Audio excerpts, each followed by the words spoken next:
Hey team, welcome back. Thanks for checking out the video. Guess what today is?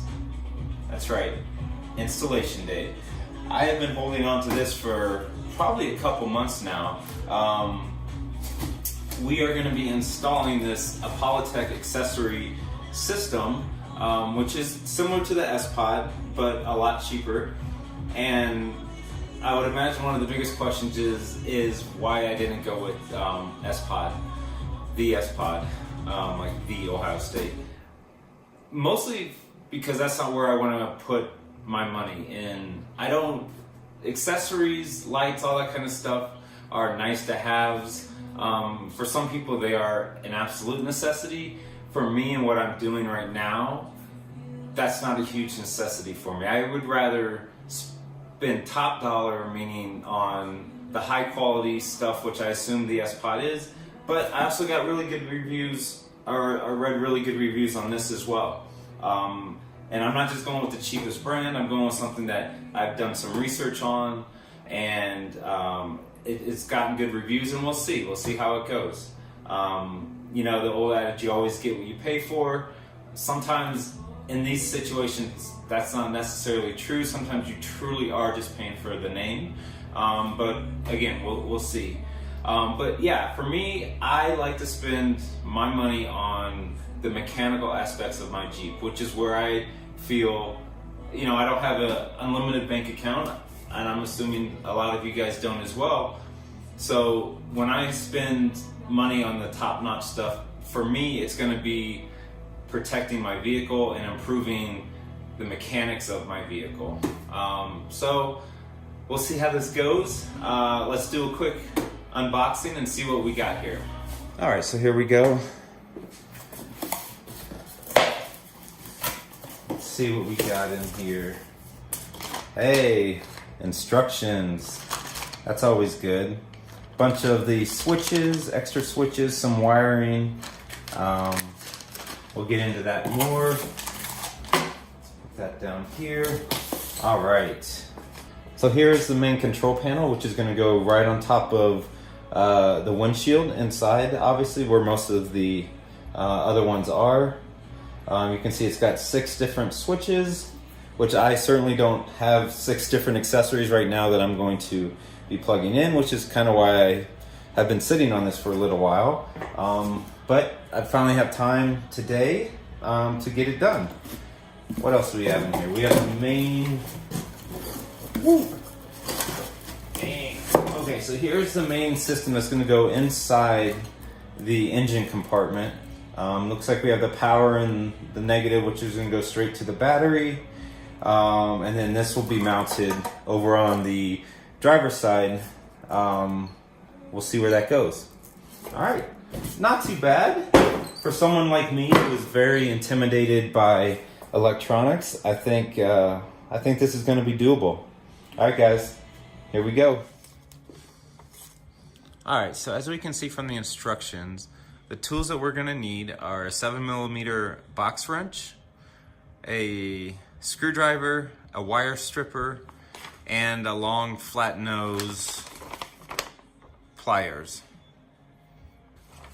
All right, so the main console is going to go right here. So it's going to go somewhere like this. We'll be figuring that out, and then we're going to route everything else over to the battery. Cool? All right, so the first thing you want to do anytime we're messing with the electronics is disconnecting the battery.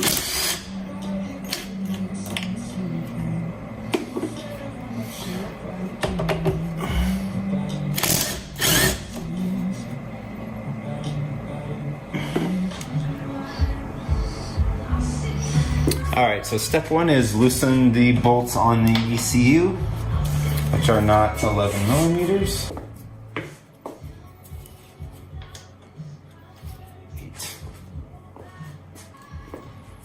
Okay, so step 1 is to remove, or loosen, the bolts for the ECU. And you're using an 8mm on that.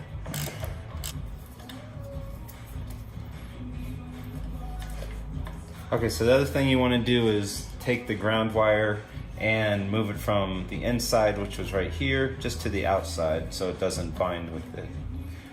All right, so for the 2010 to the 2017, we're gonna be using this bracket for the passenger side bolt, and then this one for the driver's side bolt, this prong thing.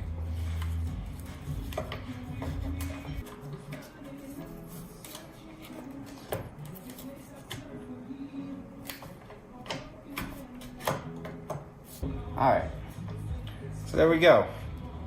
You do have to loosen these up quite a bit to get it to fit down, probably more so than you think, but it fits very nicely.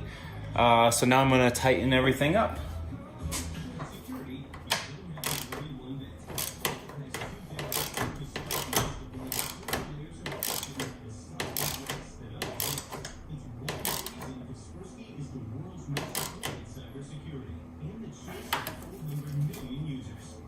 All right, there we go. That is on. Not bad. So now the next step is, let's remove this panel. We're on the driver's side door.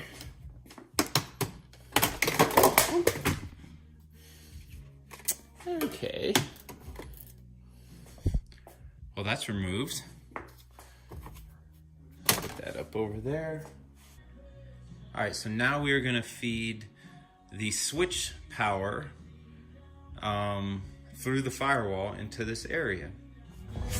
Okay, so according to the instructions, if you have a standard transmission, which I do, we're gonna be using this top grommet right here. Hopefully we can see that. All right. All right, so now you fish it through that grommet there and pull it all the way through.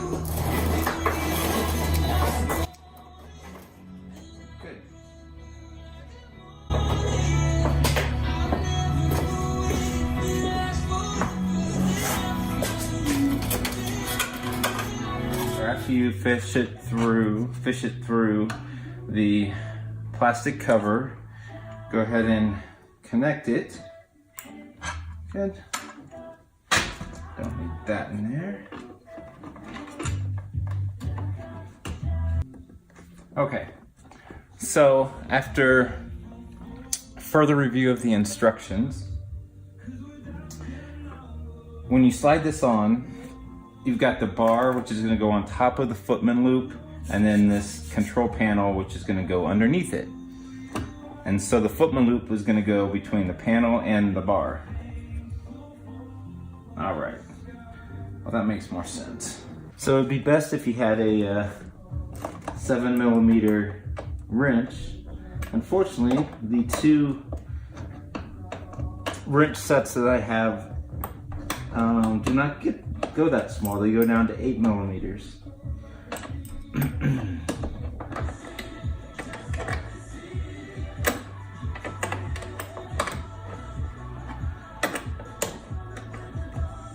Alright guys, so we now have this nice and secure to the footman loop, and we'll go back to the engine bay.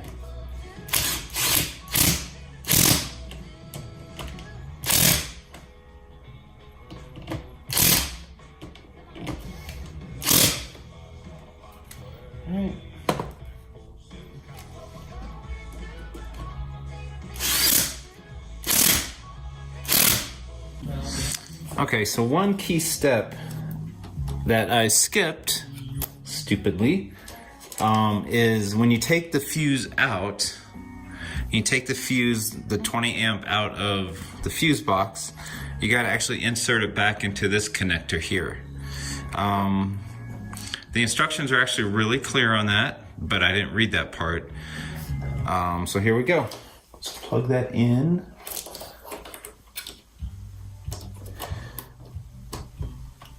Good.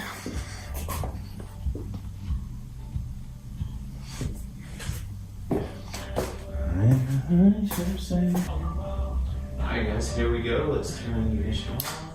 Oh! Cool. There we go. We are working. Alright. We are working. Let's go clean up the wiring in the engine bay.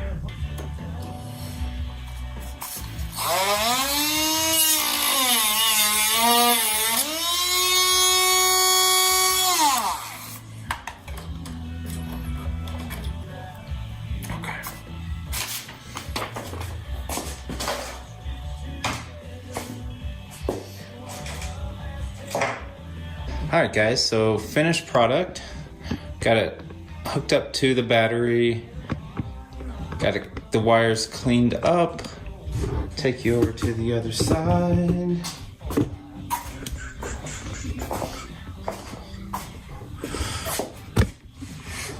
And then here we go to the other side. Here's the control box right there. The wires coming in. Can't really see them right here. Come down through here. There we go. Hey guys, so I want to give you a view of what it looks like in the car. There it goes on. Volt reading for the battery, and then the only accessory that I have hooked up right now is my air compressor, so I'll turn that on. My ARB air compressor is actually underneath the seat on the passenger side, so you'll be able to hear that kick on. Here we go.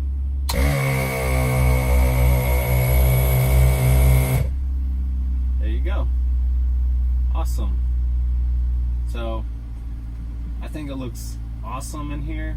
I love the blue lights. It's gonna be super cool when I get more accessories. Eventually, more lights. And we'll turn that off. And engine off. Door open and everything will shut off. There you go.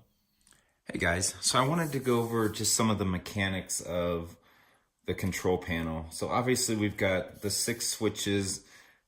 I don't really know how these work, but this is where all the magic happens. Okay, we've got the power line coming in here.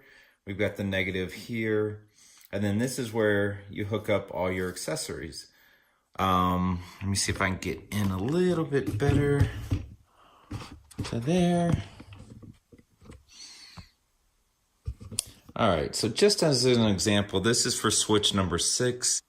What you do then is you will route your wires up through this little slot here, like I did with my ARB compressor. And then each switch has a ground terminal and then a switch terminal. And very easy to hook up, and that's all you do. And then to close, and each one also has a fuse. I don't know why they're different colors. Beats the heck out of me, but it works. Then you take the cover here. Let me zoom back out a little more. There's a little notch on this side. Goes in right there. Okay. And then right here is where we screw it down. Start it with your finger. Again, just the Phillips head. Dun, dun, dun. Like so.